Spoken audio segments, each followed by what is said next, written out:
બનાસકાંઠા જિલ્લામાં અનેક જગ્યાએ ધોધમાર વરસાદ, અનેક જગ્યાએ પાણી ભરાયા, ખેડૂતોના પાક નિષ્ફળ જવાની સેવાઈ રહી છે ભીતિ। બનાસકાંઠા જિલ્લામાં વડગામના માનપુરા ગામનું તળાવ ફાટતા ખેતરોમાં પાણી ફરી વળતા મગફળીનું વાવેતર કરેલ પાણીમાં તણાઈ ગયેલ ખેડૂતોને મોટું નુકસાન। પાલનપુર અમદાવાદ નેશનલ હાઈવે પર 20 કિલોમીટર સુધી ટ્રાફિક જામ। રાત્રે 2 વાગ્યાથી એસટી બસ અને વાહનો છાપી નજીક ટ્રાફિકમાં ફસાયા છે। છાપી હાઈવે પર કેળસમાં પાણી ભરાઈ જતા હાઈવે થયો બંધ। છેલ્લા કેટલાય કલાકોથી વાહન ચાલકો, એસટી બસો, કાર ચાલકો ફસાયા છે। છેલ્લા 8 કલાકથી ટ્રાફિક જામ થતા બનાસકાંઠાનું વહીવટી તંત્ર હજુ સુધી ઊંઘી રહ્યું છે। વડગામ પંથકમાં ભારે વરસાદને કારણે ઘણા ગામડાને જોડતા રસ્તા બંધ। વડગામ પંથકમાં એક જ રાતમાં 8 ઇંચ જેટલો વરસાદ ખાબકતા લોકો ઘણી મુશ્કેલીમાં મુકાયા હતા।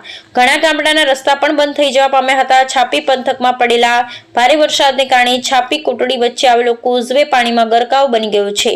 પાલનપુરથી અમદાવાદને જોડતો હાઈવે પણ પાણીમાં ગરકાવ। એક બાજુ છાપી હાઈવે પર બ્રિજનું કામ ચાલુ હોવાથી ઠેર ઠેર ટ્રાફિક જામના દ્રશ્યો જોવા મળે છે।